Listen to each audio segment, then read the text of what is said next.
taxa de aplicação? Como que eu defino taxa de aplicação, hein? Você define taxa de aplicação baseado em papel hidrossensível, ok?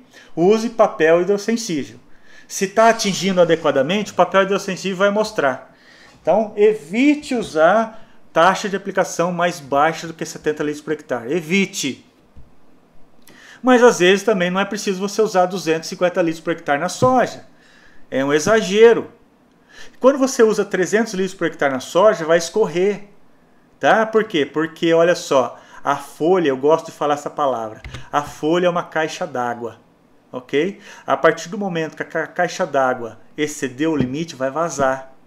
Então a folha tem uma capacidade de suporte de carga de gota, de cauda. Se você passar, aplicar 300 litros por hectare na soja em V3, vai tudo para o chão, vai escorrer tudo. Então, como é que eu faço? Eu não sei, tenho pouca experiência. Parta de 100 litros. Parta de 100 litros e faça uma avaliação. Use papel hidrossensível. Veja se está atingindo o alvo. E cuidado ao aplicar muito cedo, 6 horas da manhã, tem ainda sereno.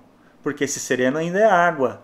A água na folha. Folha é caixa d'água. Já tem um tanto de água na folha. Você vai lá e aplica mais água ainda, dependendo do sereno, que vai escorrer tudo. Vai escorrer tudo. Cuidado com o sereno. Eu estou usando 40 litros por hectare. Sereno que se lasque, não vai escorrer. Eu estou usando 100 litros por hectare. Cuidado com o sereno. Qual a taxa de aplicação a ser utilizada? Depende de vários fatores. Qual é o alvo? Aonde ele está?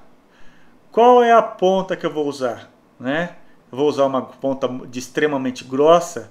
Cuidado usar uma ponta extremamente grossa como indução de ar e fazer 40 litros por hectare. O número de gotas por centímetro quadrado vai ser muito pouco. Então, deve-se sempre considerar a aplicação como um todo. E em campo, não com uma condição pré-estabelecida por telefone. Precisa ir no campo e precisa ver qual é a condição climática das condições ambientais naquele momento. Qual é a arquitetura da planta? Vai conseguir suportar aquela quantidade de taxa de aplicação que você está aplicando? Não é? Então, cuidado ao usar menos de 70 litros por hectare. E se usar 70 litros por hectare, use óleo como adjuvante. Sempre use óleo. Por quê? Porque o óleo como adjuvante, ele é anti-evaporante. Ele diminui, não é que não vai eliminar. Eliminar não dá, até o óleo evapora. Ele vai diminuir a taxa de evaporação. Então, toda vez que você diminui a taxa de aplicação, você é obrigado a diminuir o tamanho de gota. Por quê? Porque ao diminuir a taxa de aplicação, eu preciso diminuir o tamanho de gota para conseguir ter deposição, uma certa quantidade de gotas por centímetro quadrado. E para conseguir isso, eu estou mais propenso à deriva. Então, ao usar óleo, eu diminuo a problemática de deriva. Aqui nós temos duas pontas de pulverização, formando gota grossa ou fina. Então, essa é a grande, É a grande pergunta do século. Eu quero gotas grossas ou gotas finas? Bom, para saber isso, você precisa entender qual é o alvo, primeiro de tudo. Qual é o alvo? O alvo é um fungo que atinge a parte inferior da folha, mas eu estou usando um fungicida sistêmico, que a maior parte dos fungicidas sistêmicos, eles não se translocam na planta, eles se translocam na folha, de cima para baixo. Então eu posso usar uma gota maior, uma gota de tamanho médio. Não, estou usando fungicida de contato para esse mesmo fungo. O fungo está na parte inferior da folha, então não adianta eu usar gota grossa, porque gota grossa vai cair na superfície superior da folha. Se eu quero atingir a superfície inferior, eu preciso de gotas finas. Por quê? Porque as gotas finas, com turbilhonamento do ar, as gotas finas vão acabar depositando na superfície inferior da folha. Então, gotas grossas, finas, médias, extremamente grossas. Isso é um processo que depende da escolha do alvo, depende da escolha do defensivo que está sendo feito e da massa foliar da planta, como também das condições ambientais de velocidade do vento e umidade relativa. Não adianta eu usar uma gota muito fina que ela tem um volume de ar e cauda muito pequeno nessa gota, e fazer a aplicação com uma velocidade do vento de 15 km por hora. Essas gotas serão levadas pela corrente do vento e não vão ser depositadas na parte inferior da folha, se esse é o meu objetivo. Então, gota fina ou gota grossa? Essa é uma pergunta que está atrelada à associação de vários fatores. Vamos ver isso com mais detalhes mais adiante. Agora vamos entender que quem que cria gota grossa ou fina? A ponta, tá bem? É a ponta. Ah, mas se eu modificar a pressão, modifica o tamanho de gota. É verdade. No pulverizador hidráulico, ao alterar a pressão do circuito hidráulico, vai alterar o tamanho de gota. Mas no primeiro momento, para a escolha do tamanho de gota, para a determinação do tamanho de gota, eu escolho uma ponta. Tá bem? Então há uma tendência de redução da taxa de aplicação no Brasil. Por quê?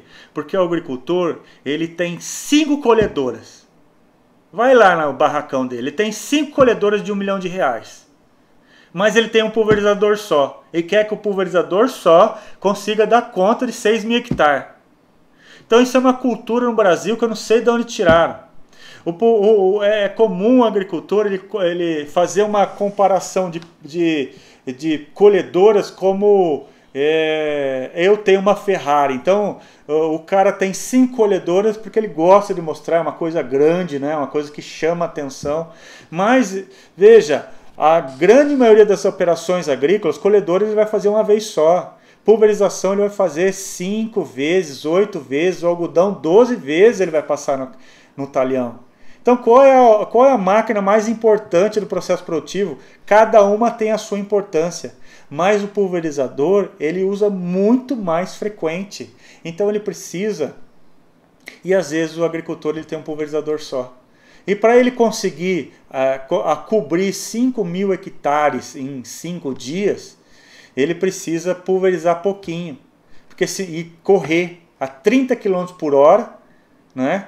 Correr a 30 km por hora, pulverizar 50 litros por hectare, e aí ele está efetivamente elevando o seu risco de dar cagada ao extremo. Não é? Por quê? Porque ao diminuir taxa de aplicação, eu diminuo recobrimento foliar. E ao diminuir recobrimento foliar, eu posso incorrer ao risco de não atingir o alvo. Então, cuidado com 70 litros por hectare. Cuidado, tá bom? Então, os bicos hidráulicos, eles possuem uma cor. A cor, ela é normatizada por uma norma ISO, de International Standard Organization. A norma tem numeração 10625. Essa norma estabelece que o bico verde é de 0,15 galões por minuto a 40 PSI. Tá? A 40 PSI, o bico verde dá 0,15 galões por minuto. O bico amarelo dá 0,2 galões por minuto. E o bico branco dá 0,8 galões por minuto. Então o que está acontecendo aqui? Ao passar do laranja, é muito comum a gente usar aí, ó, que bico? É muito comum a gente ver autopropelido usando o bico laranjado, o bico verde, quando muito. É difícil ver um pulverizador autopropelido usando o bico amarelo. O pulverizador tracionado já, tipo Columbia, já é mais fácil a gente ver um bico amarelo. Então, ao variar a cor do bico, estamos variando o tamanho do orifício, tá bom? Válvula reguladora de pressão, essa que eu estou apontando aqui. É muito comum, é muito fácil identificar a válvula reguladora de pressão. A válvula reguladora de pressão do pulverizador é aquele dispositivo que recebe um monte de mangueira e você vê um monte de mangueira saindo.